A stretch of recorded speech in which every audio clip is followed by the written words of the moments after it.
In today's episode, we talk about all things marriage. Our format is a popcorn style of asking each other questions in the situations that we've been through in getting married, as well as our current situations of being married. Okay, so today we're going to talk about marriage. And for those that are out there that are single, dating, don't worry, that's our topic for the next show. But today we're going to just kind of do a popcorn round on just marriage. So the first question is, how do you know if you're ready for the next step if you're dating, which obviously is marriage? How do you know? One question my mentor asked me when I said oh, I think I'm ready. He's like, are you ready to say no to everyone else? And I thought that was a very interesting way to approach it because I never thought about it from that angle. He's like, yeah, because you're saying yes to one person, but indirectly you're saying no to everyone else. So if you think you're ready to do that, then yeah, you're probably ready. I'm like, oh, okay. Yeah, I think so. Yeah. Cool. Yeah, cool. For me, that's a good question. I don't think I really thought about it that deeply. For me, it's more of just a feeling. I know that's such a bad judgment type of thing based on my emotions. But I think it was just I just felt like it was I can really. I don't think actually I really knew what I was talking about back then because now several years married, I'm like, oh wow, love is really hard. But I was like, yeah, I really feel like I could sacrifice for this person. And give up things that I really care about for this person and not be resentful about it. But I think, I definitely had a lot more to learn about what that meant. And I still am learning. I'm I feel like those are such thoughtful answers because the really just surface level, girl answer for me is I found my person and we're just going to get married because then it's I don't have to look anymore. Yeah. This is just what it is. But I guess maybe a bigger question is how did you know that your person was the one? I think for me, throughout the dating process, I think there's probably a couple components to it. I think one is, I think compatibility is pretty important in terms of likes, dislikes. I mean, I think there's always the surface level things, but the things the core values of what we truly care about as individuals. I think after you date a person for a year, you should probably figure those things out. And I think between my husband and I felt like those things were resonated pretty well. I think the other thing is I think I just saw how much he sacrificed for me and how much he showed his love in that way. And for me, I was like, man, it's pretty touching, the fact that you would do all these things, really just lay it down and do your utmost for me. And I really can see that really, I think really changed my heart in that way. Yeah, Daniel definitely did above and beyond. Don't worry. I was keeping track. I was like, oh, Irish, so He appreciates spoiled. you. How much is he paying you to say that? Just kidding. Yeah, I think what you're saying where it's where I was able to realize okay, yeah, am I willing to make compromises and sacrifice for this person? Because I know we've briefly talked about this before, right? It's you're never going to find the one. You choose who the one ends up being because it's just as long as, yeah, you're willing to make those daily commitments and daily sacrifices, then that person's the one. I think it's hard.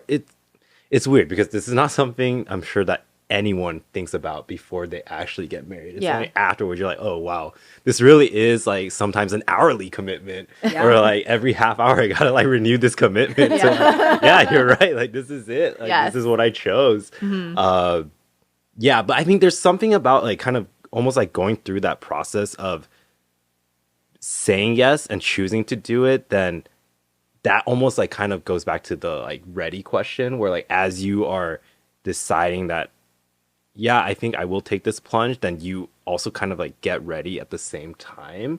It almost happens hand in hand. Yeah. I think for me, I think we did touch on this before, but I think for me, it was when I was, with this person, it made me feel like home. And I think the deeper sense of that is that I can be 100% myself with this person and they accept me for that. Because I think for me, unfortunately, just how I grew up or just my past, I felt like I would always had to put on a certain face. And because of that, like I had 1,000 layers, like I'm an onion. And so it's hard for me to like really let somebody see who I was. And I'm very good at just like being the person you need me to be, And so I think, when I finally met Adam, I felt like I could totally be me and he loves me and accepts me. And I think there was a sense of comfort where I feel like I could be like just like with my family, like the way I am with him. Yeah. And I think another part of it is also, I've actually like just my past is just always dating like non-Christian people, and there's a part of for me feeling not ashamed of the gospel, but also the fact that like, yes, I had my like wedding planning business, but I also worked at church. And I think there's a part, and then on top of that, like my family's like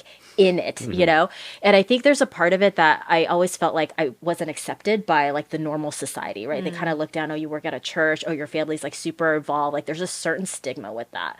But I think like with Adam, like I just felt so safe in that. And he never made me feel like I needed to be ashamed of my faith, and he supported me in that. And so I think that to me, like all those themes, maybe all of it points to the fact that I can be myself and I felt safe in that. And that's how I kind of knew that he was the one for me. Yeah. I mean, we all know, like, just because you get married, it's not the end all be all. There's so much work that happens after it. But I think just that initial choice and knowledge of that is important. Yeah. No, that's really good. I think really in marriage, like what you need is that safety and that trust. Like I can truly be who I am and not have to worry about like you not accepting me, And I think like if you don't even have that basic component, man, that's going to be a struggle to like build on that. That's awesome that you found that.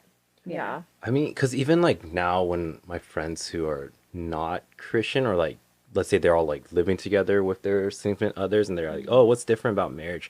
I actually point to that aspect where I think like once you decide to commit to marriage, like it's almost like there's this layer that gets unlocked of, hey, I know that this person has committed to me. And because I know that, then now I am able to really show my true self. Whereas maybe up until you are at that level, you're always, at least I would always be maybe way deep down subconscious, be like, oh, maybe there's something that I will do that'll push her away and that like she's not gonna like, and then we don't end up together. Yeah. And so I think there definitely is, it's weird, it just happens like after someone gets married, and that deep down that there is someone out there now that is fully committed to you and is choosing to commit to you. And so now you can truly be yourself. Yeah. Actually, that's really good. It reminds me of a fight that Daniel and I had. It was probably one of our worst fights. It probably happened about like a year and a half into marriage. And I remember sitting there, like, it was like the weirdest like moment. It was like one of those moments where like I just had like an epiphany, but like I'm so consumed in my emotions. Like I was so mad at him. He was so mad at me. I still remember the spot in the bed that I was sitting in. And he was like where he was standing in the room. It was like one of those types of days. And I just remember thinking, I am so mad at you. I don't even know how we're going to get past this argument. But at the same time, I am so satisfied knowing that we have a commitment to work this out. Like, and it's like, I think a lot of my friends sometimes are like, I don't get like, why people need to get married. Like, why can't we just like live together? And like, what's the whole purpose of like getting married? It's just signing papers, right? But in that moment, I was like, I think for the first time, I really understood why the importance of marriage and that umbrella and that blessing of a covenant together.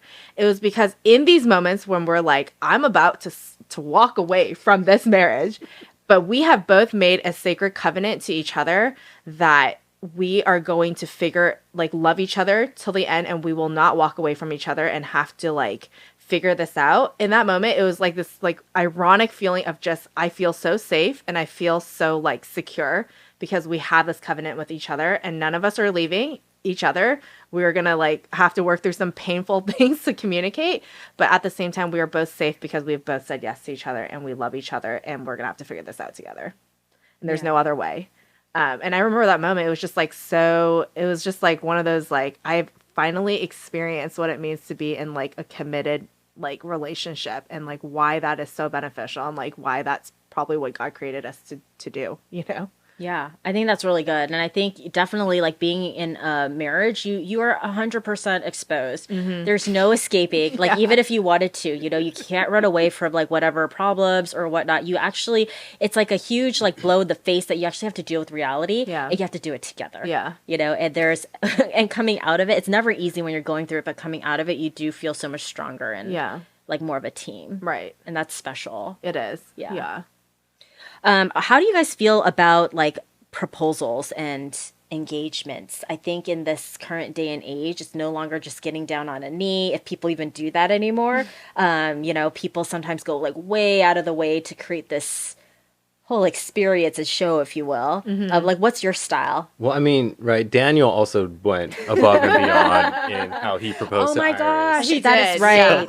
So Iris, what is your proposal style? I told him one thing, like when you propose, I just want my family there. Okay.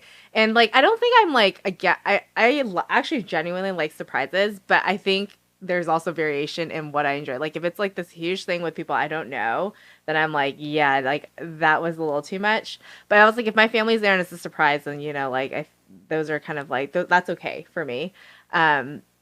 And I think now that we're married and he talked about his process of like deciding what to do, there were like other options. I'm like, I'm so glad you did not do those types of options. But yeah, I guess I had a proposal in a public area with strangers, but I think you would have to describe it now for everybody. well, we were on a family trip, so I think like that in itself like was like a good like context to it, because I think we were traveling with my family and like this was like the first time he came on an international trip with us, and we ended up in Paris. And in my mind, I'm like, I can't believe he still carried like this ring with him to like the most pickpocketed place in the earth. Like, why would you do that?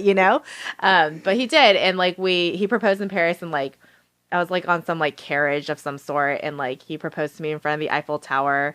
But I think like for me, it felt less, I don't know, in my mind, it never felt really public. Like now that I look at pictures, I'm like, oh, it was really public. I feel like we also have to show a picture of this because I like remember this image vividly in my mind. It was like Cinderella. Yeah. No, it literally was like the Cinderella carriage. It was like the Cinderella carriage. And like, and I've never been like one of those like really like princessy, like I have like my wedding plan, my proposal plan, like, but it's ironic that I actually had this proposal. But yeah, I don't know. It felt okay for me, even though like I'm in hindsight, I'm like, actually, I don't think I really care for a public proposal. But like in that moment, I think I was just so in it. My family was there, and that's really all that mattered. And it felt like not that public in that moment. Did you know a lot of people say when they get engaged too, they black out? Did you black out? I think I did. I think I really did. Like 100%. I think Daniel blacked out too. Like till this day, I'm like, did you not save a draft of what you wrote? Like all the sweet things you said. Like he's like, no, I didn't. And so like till this day, we both don't know what he said during that time. I blacked out. He blacked out. All we just know that now we have 2 kids and we're married. So happily ever after, right? A long blackout. Yeah, it's a long blackout. That's the only way we made it through life this far. But yeah, he proposed in Paris in a very public way. We like drove through the city on a carriage, literally a princess carriage, and he proposed at the end with macarons, which was a nice touch. Mm-hmm. Very extravagant. Is that something that you wanted though? Or I mean, I know you said that your only thing was like that your parents were there. To be honest, I think yes. I think to be honest, I don't think I really cared how it was going to be proposed to. Actually, I didn't want like just me though. Mm-hmm. That was actually something I didn't want. I didn't want it just to be me and him. Like I wanted it to be like my family had to be there and maybe some of my close friends if that was like the case. But I didn't want it just to be like this like super private thing that no one knew about. And so I think I don't know. I don't think I really had like a proper image of like what I wanted. So like when he did that, I was like, oh wow, like this was like way more than I ever expected. But it actually felt okay to me, which I know like probably for a lot of other people that would like freak them out to be proposed to like in a public area like that. Yeah. I don't know if is that how you guys feel? Like would that freak you out to be proposed to in a public area? For me, absolutely. That was like my worst nightmare. And I think it's because like I'm a really private person and I don't like what you were saying, how like you don't want it to just be you and him. I'm like, no, I want it to just be me and him. Yeah. Because any other person, environment, I'm like, I just think I would shut it down. Like, I just can't handle it. Would you be like, no? Yeah. Like, so I actually had told him, like I said, Like if it ever happens, like don't do this to me. Yeah. Yeah. Like don't you dare. Yeah. Yeah. I will say no. Yeah, the I'm answer not would have to kidding. be no at that point. Yeah. You don't know me. You don't love me. Yeah. Yeah. I think I would have been okay doing something big, but I know like Esther is also just us two. It's like we didn't even want, or she like didn't even want a photographer and stuff like that. So that's how we did it. Yeah. Keep it small. Yeah, I think it's really up to individual tastes. What did you do though? Like was it So I had to like try to fake her out, because it's weird, right? Because we had talked about getting married, so she knew it was coming. So I'm like, all right, so there's no surprise at this point. So my only surprise was like this one day I just like randomly was like, yeah, I didn't even buy the ring yet. And then I didn't know this till later, but she like, got like really mad. She's like, she was talking to her friend, like, what the heck? Like, me and Sam have been talking about this, and he's not even gonna buy the ring yet. Like, why do we even spend all this time talking about this and preparing if like he can't even just buy the ring? Like, that's all. So he needs to do. non-committal. Yeah. Like, what's the point? And then on her actual birthday, like we just went kayaking in Monterey because like she like sings sea otters and stuff. And then as promised, like buy luminescence so it'd be all like cool in the water. It did not look good. It was pretty lame. I was like, it just looked like dust in the water or like dirt. but was it not at night? They It come was. out at No, night. yeah, Oh, okay. no, dude, it came out at night and the waves started picking up, and I'm like, yo, we gotta get back to shore. We're gonna die. Yeah, we're gonna die. It's not safe. Not safe, dude. You don't know what's under there.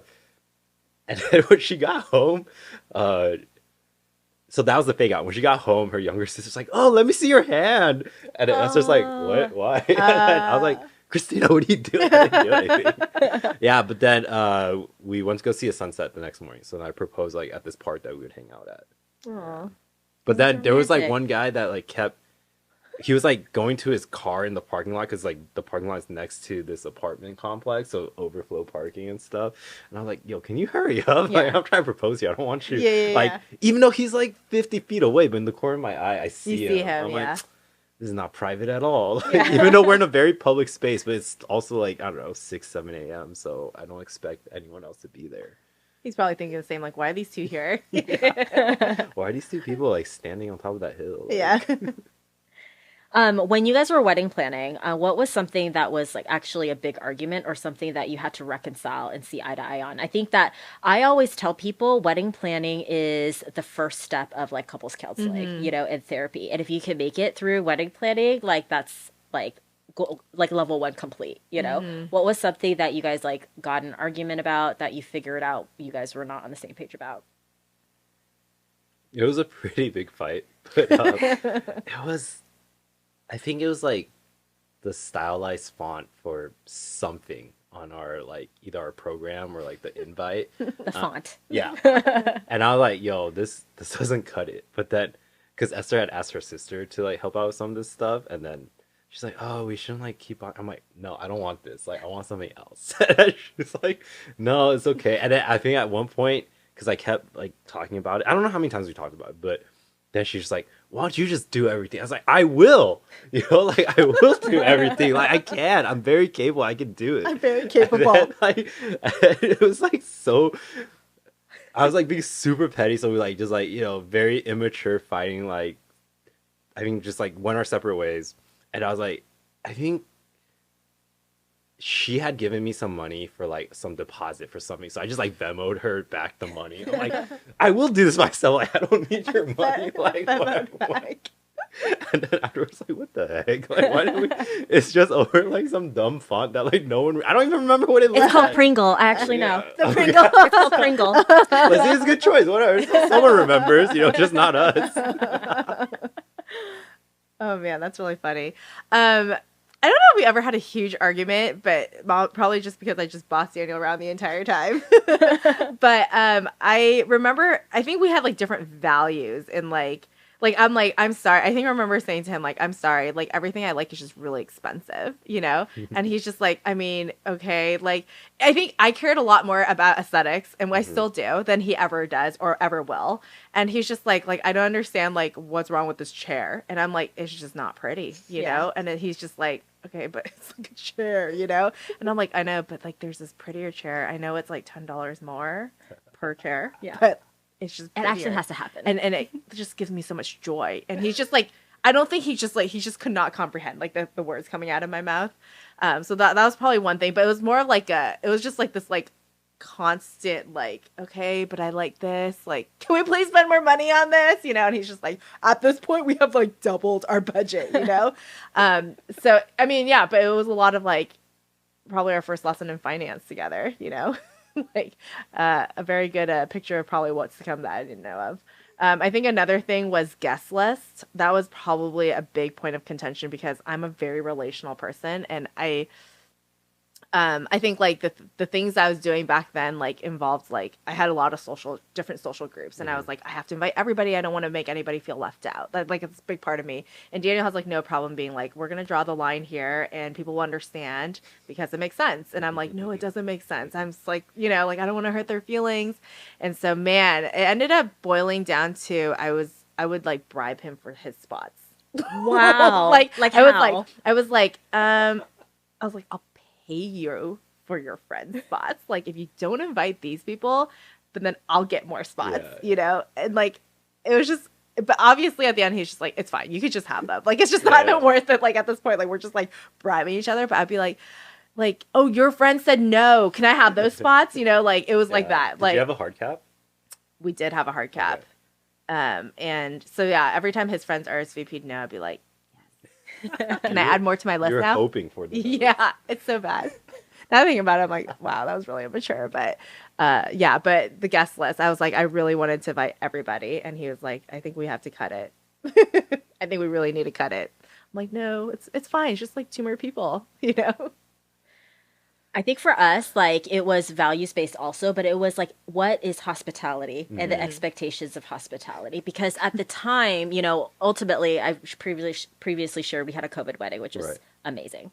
But at the time, we were thinking about doing a destination wedding in Croatia. And I was telling him, if we're going to get everybody out there, we not only have to do the wedding, we also have to do the day before and then the day after. And we got in a huge fight about it because he's like, why do you like feel like you have to do all of this for everybody? And I'm like, because like you're asking everybody to fly out. So it's not that we're like going to pay for everything for everybody, but I want them to feel like they were respected for their time, their effort. And I want them to feel like, they're treated to a good experience celebrating us because they made that effort. And I think he like didn't like, not that he didn't get it, it was just a different viewpoint, right? Because he thought like we don't have to pay for everything, not everything has to be on our dime. But for me, I'm like, no, it's a hospitality thing, of like generosity, not in money, but just generosity in gesture. Right. So that was that was a big one. That was a big one. Yeah, it ultimately did happen. So, but I always say, we're like, I would love to make it happen at one point, right? And if it's going to happen, I still want to do it the way that I want to do it. That sounds amazing. We'll see. It's another battle to be fought. Okay. How much time do you think, like after marriage, you are allotted or you should be able to spend with your single friends? And does this come up in your marriage? Like, just friends, or like opposite genders, or any and all of the above. Like, you guys are pretty social people. Like, do you guys feel like you need to balance the time you spend with your friends versus your spouse? Do they get, not possessive of time, but do they feel like I need the same or? I think my answer to that is 100%. I need time with my friends. I think prior to marriage, I was very social. I like went out all the time. I like hung out with people all the time. And I think even into marriage too, like he gave me a lot of freedom to do that, which I really do appreciate in hindsight. Until this day, I think he still does after children too, which is another hurdle.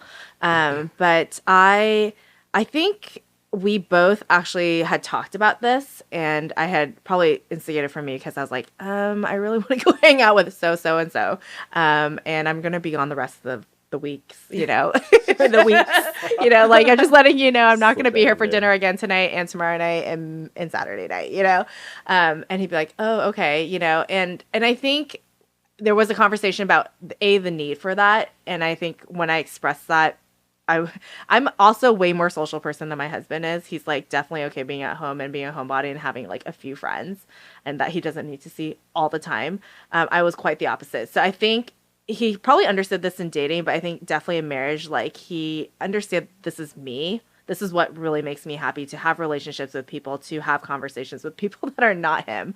And I think that when he gave me the freedom to do it, I think in return, I appreciated him more. And I gave him, when I was with him, I gave him a better, like, my attention, because I think as a person, I just felt more whole. Like, I am complete with like all these different relationships. And I don't know. I think, at least for my take, I think it's important to maintain that sense of self too. Like, I think sometimes when you're married, you're just like, oh, like all my time goes to this person now.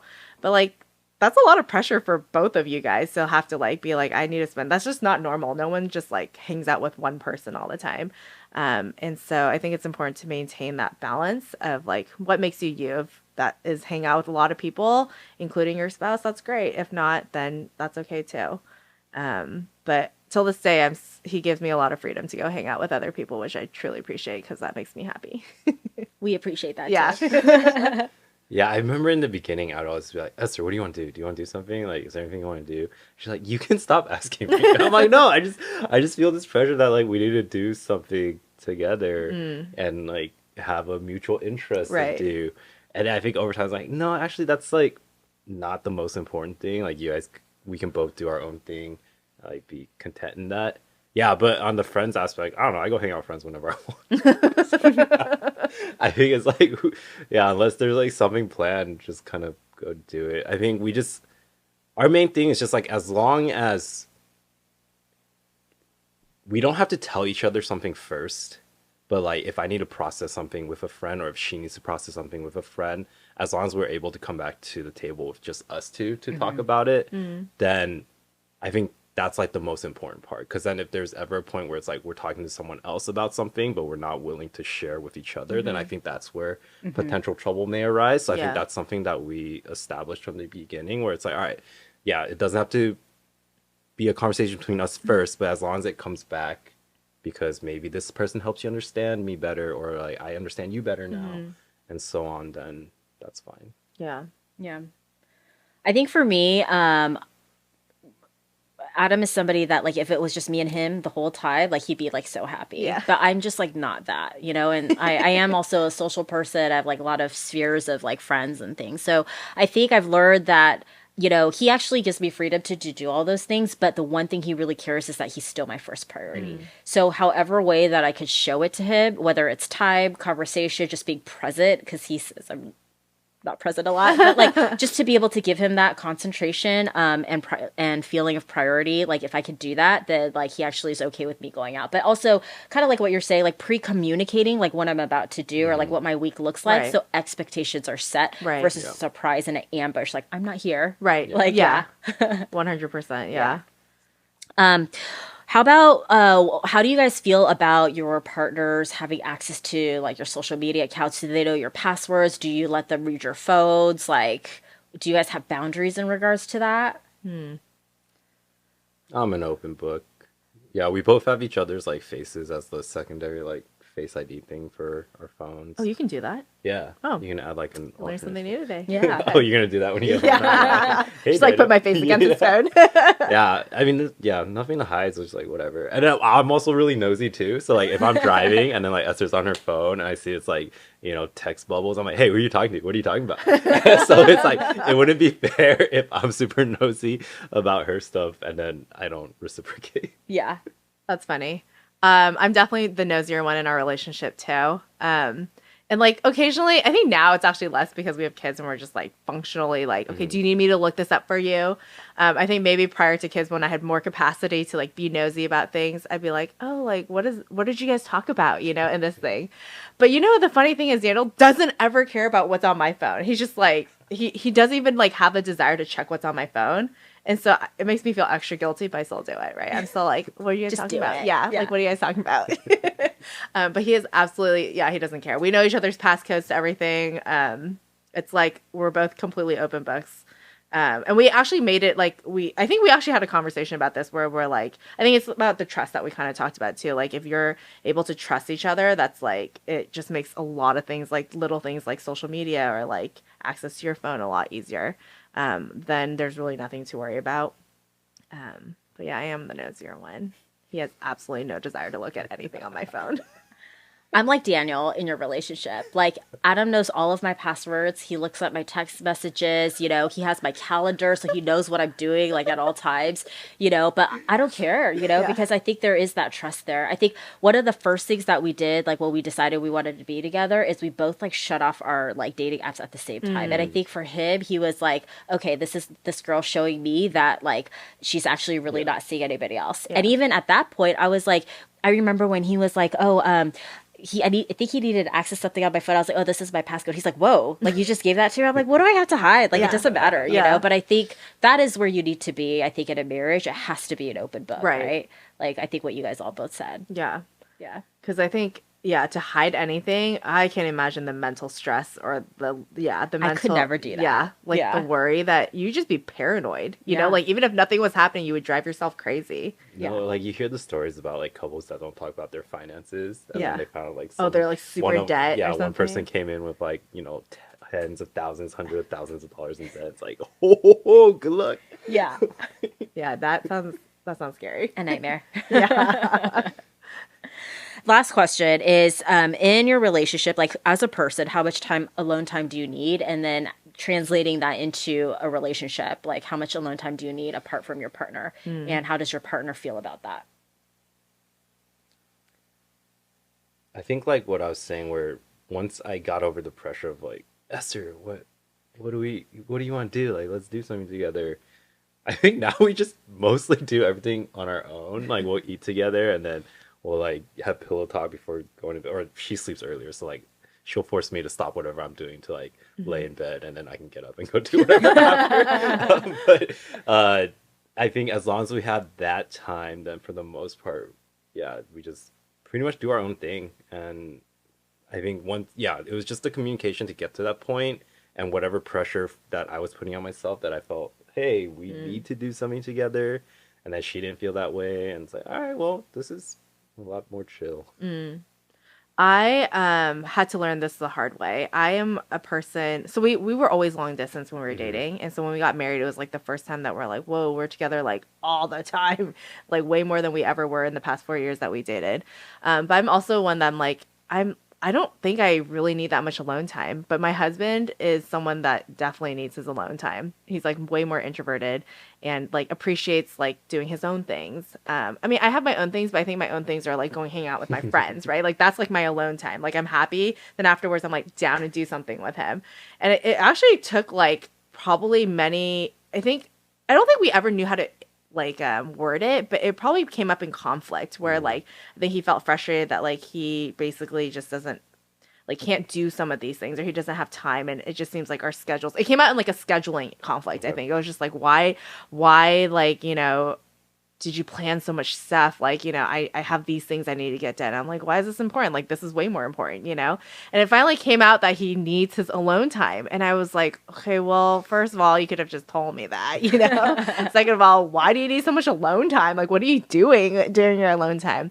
But it's actually interesting because after kids, I have changed. And I'm like, I need my alone time. Don't talk to me. I just need to like zone out, stare at a wall, or like watch a show, or like just like go to Target by myself. Like, don't come with me, you know?